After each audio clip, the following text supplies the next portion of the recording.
Seja bem-vindo para esse vídeo. Nesse vídeo daqui eu vou comentar um pouquinho sobre a demissão do Renato, pedido de demissão do Renato, enfim, não é mais técnico do Grêmio e vou comentar aqui um pouquinho com vocês, beleza? Só antes de tudo, solta aí a intro.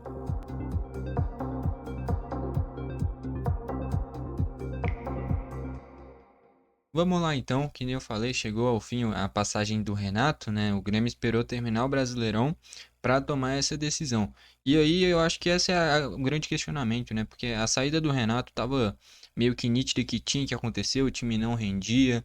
é, Ao longo da temporada, muitas insistências, como ficou marcado em todas as passagens, né? Em passagem anterior, insistiu muito com o Alisson, ao invés de colocar PP e Everton, que estava pedindo passagem ao PP na época. Nessa passagem de agora, insistências muito com Edenilson, e o próprio Natan Pescador em alguns momentos, e enfim, ficou marcado muito por essas insistências que foi queimando muito essa relação com o torcedor. E na reta final, quando foi fazendo testes, foi tentando mexer no esquema, usando o Cristaldo, às vezes o Monsalve, no último jogo tentou uma dupla com o Diego Costa, junto com o Bright White, e em todos esses testes, nenhum o time rendia. Acho que já estava esgotado completamente o potencial do time com o Renato e realmente o desgaste já estava grande. O time não rendia mais, podia fazer o que quisesse, podia trocar jogador, podia trocar esquema, podia fazer o que quiser. O time jogava mal todo jogo.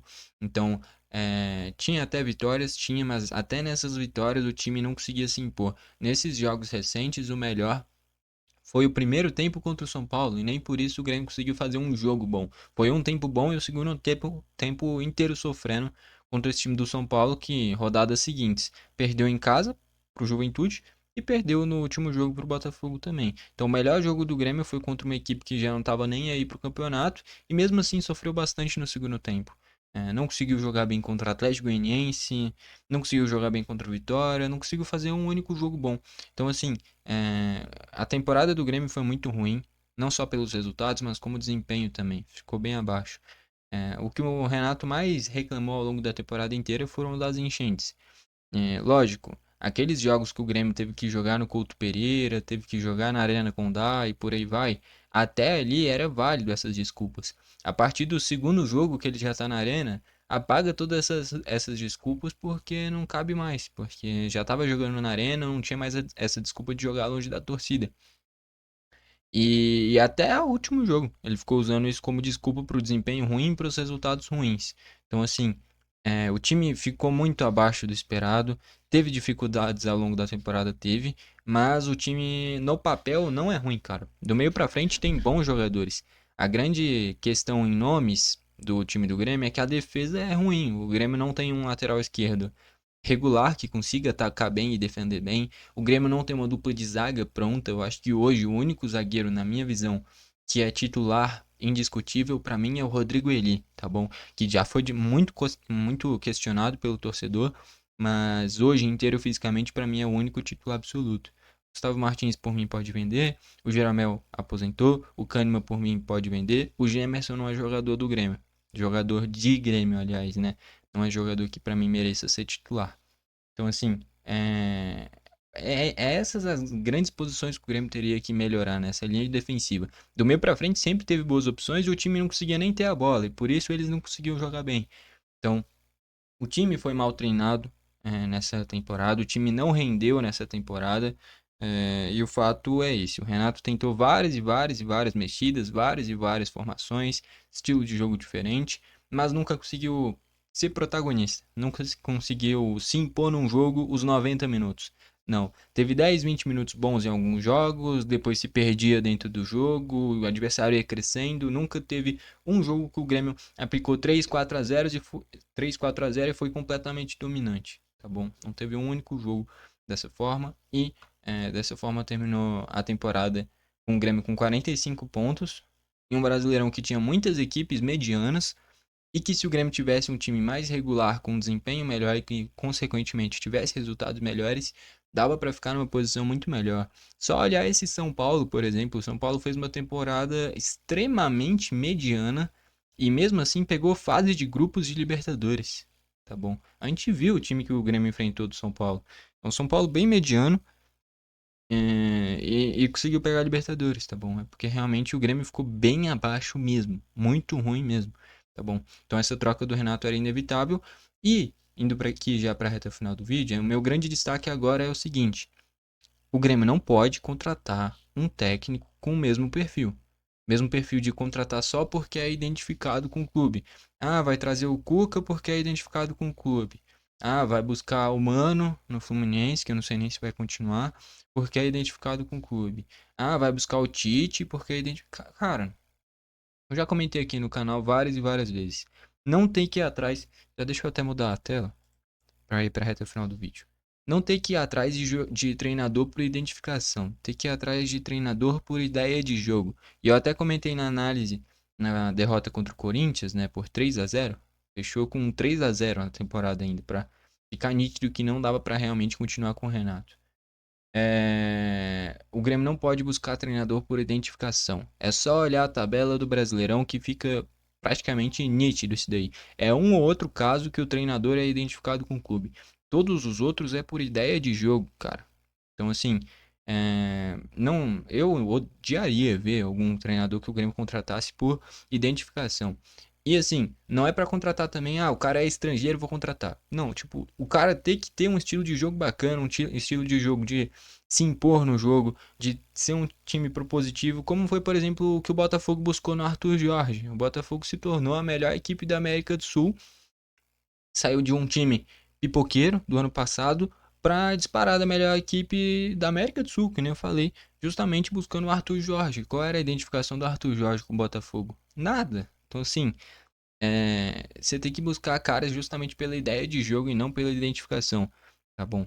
E que nem eu comentei na análise, eu queria que o Grêmio virasse SAF também, para ter um investimento maior, um poder de investimento maior, um poder de compra maior e ser um time mais organizado.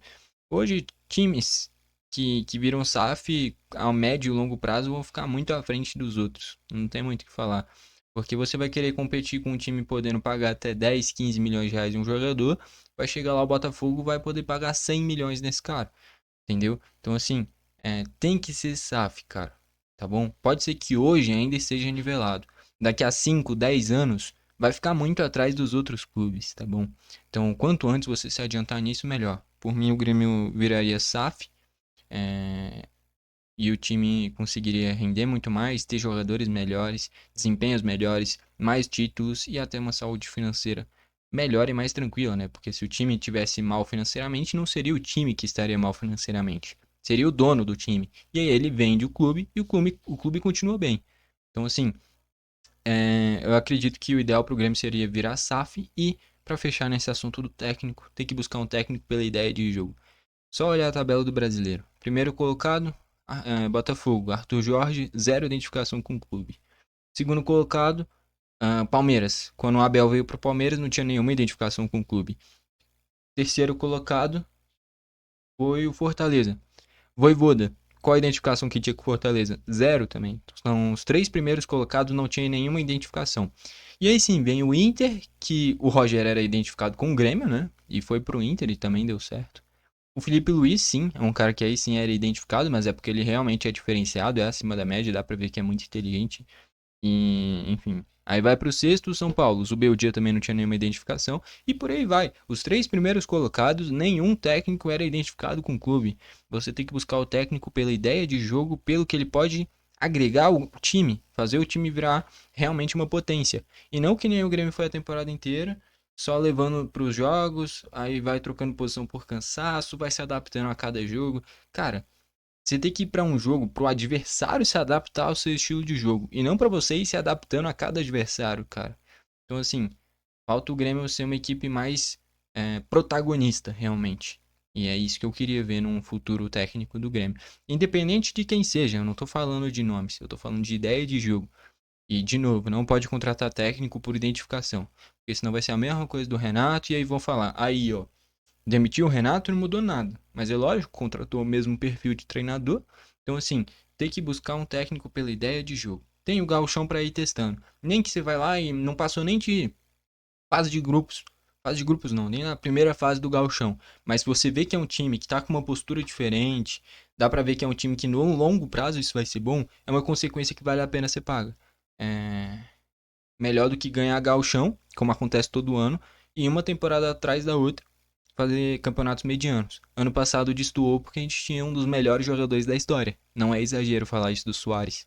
Esse ano não tinha e o time quase foi rebaixado.